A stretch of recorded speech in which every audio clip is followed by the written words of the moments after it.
আসসালামু আলাইকুম সুপ্রিয় চাকরি প্রার্থী ভাই বোনেরা, সবাইকে স্বাগত। আশা করি সবাই ভালো আছেন। আলহামদুলিল্লাহ আমি ভালো আছি।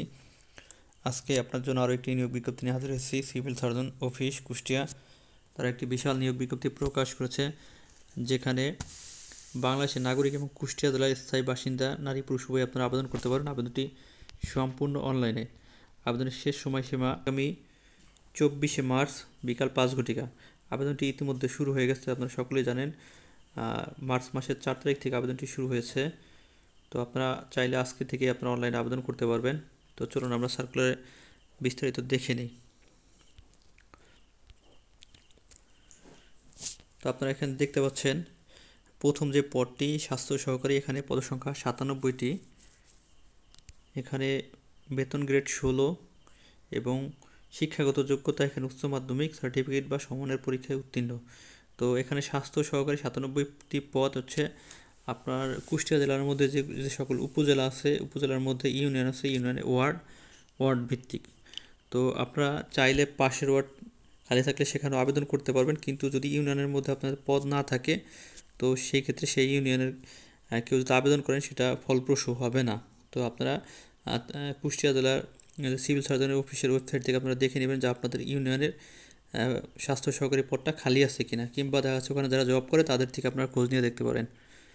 তো 2 নম্বর পদটি হচ্ছে পরিসংখ্যানবিদ। এখানে পদসংখ্যা 3টি। এখানে বেতন গ্রেড 14। এখানে শিক্ষাগত যোগ্যতা কোনো স্বীকৃত বিশ্ববিদ্যালয় হইতে পরিসংখ্যান, গণিত, অর্থনীতি বিষয়ে স্নাতক বা সমমানের ডিগ্রি, পাশাপাশি কম্পিউটার চালানোর দক্ষতা থাকতে হবে। তো এই পরিসংখ্যানবিদে আপনারা কুষ্টিয়া জেলার যে কেউ এখানে আবেদন করতে পারবেন। 3 নম্বর পদটি হচ্ছে কোল্ড চেইন টেকনিশিয়ান। এখানে পদসংখ্যা 1টি। এখানে বেতন গ্রেড 15। এখানে শিক্ষাগত যোগ্যতা কোনো স্বীকৃত বোর্ড হতে রেফ্রিজারেশন বা এয়ার কন্ডিশনিং ট্রেডে উচ্চ মাধ্যমিক সার্টিফিকেট, ভোকেশনাল পরীক্ষা উত্তীর্ণ। স্টোর কিপার, এখানে পদসংখ্যা 4টি। এখানে বেতন গ্রেড 16। এখানে শিক্ষাগত যোগ্যতা কোনো স্বীকৃত বোর্ড হতে উচ্চ মাধ্যমিক সার্টিফিকেট বা সমমানের পরীক্ষা উত্তীর্ণ। স্টোর কিপার নিয়োগের জন্য চূড়ান্ত বিবেচিত হলে সরকারি বিধি অনুযায়ী আপনাকে একটা জামানত প্রদান করতে হবে। এটা যে জায়গায় আপনি নিয়োগ পান স্টোর কিপার পদে, সেখানে আপনাকে জামানত দিতে হবে।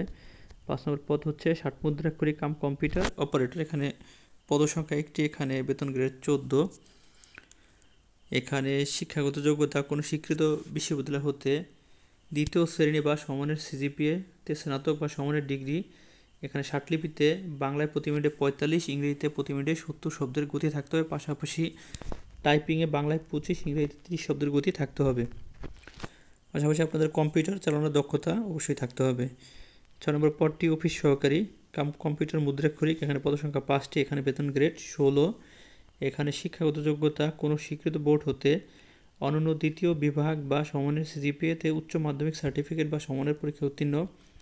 কম্পিউটার ব্যবহারের দক্ষতা এবং কম্পিউটার মুদ্রাক্ষরে প্রতি মিনিটে বাংলায় 20, ইংরেজিতে 20 শব্দের গতি। ড্রাইভার, এখানে পদসংখ্যা 4টি। এখানে বেতন গ্রেড 16। কোনো স্বীকৃত বোর্ড হতে জুনিয়র স্কুল সার্টিফিকেট বা সমমানের পরীক্ষা উত্তীর্ণ। হালকা গাড়ি চালানোর হালনাগাদ বৈধ ড্রাইভিং লাইসেন্স এবং অভিজ্ঞতা সম্পন্ন যারা চালক আছেন তাদের অগ্রাধিকার দেওয়া হবে। তো এই হচ্ছে মোটামুটি সার্কুলারটি। এটি একটা সরকারি জব, রাজস্ব খাতভুক্ত 3য় ও 4র্থ শ্রেণী এটা সার্কুলার ছিল। তো যারা এখন আবেদন করেনি অবশ্যই আপনারা আবেদন করে নেবেন। ইতিমধ্যে শুরু হয়ে গেছে, শেষ হবে 23 তারিখে। আমি আগেই বলে দিয়েছি, এখানে আবেদনের ক্ষেত্রে অনলাইন আবেদনের ক্ষেত্রে 3য় শ্রেণী পদের ক্ষেত্রে 112 টাকা টেলিটকের মাধ্যমে এবং 4র্থ শ্রেণী পদের ক্ষেত্রে 56 টাকা প্রদান করতে হবে। এখানে ঠিকানা দেওয়া আছে cskustia.teletalk.com.bd ওয়েবসাইট থেকে আপনারা আবেদন করতে পারবেন। তো ধন্যবাদ সবাইকে, সবাই ভালো থাকবেন। আল্লাহ হাফেজ। যারা আমার চ্যানেলটি এখনও সাবস্ক্রাইব করেনি অবশ্যই সাবস্ক্রাইব করে দেবেন।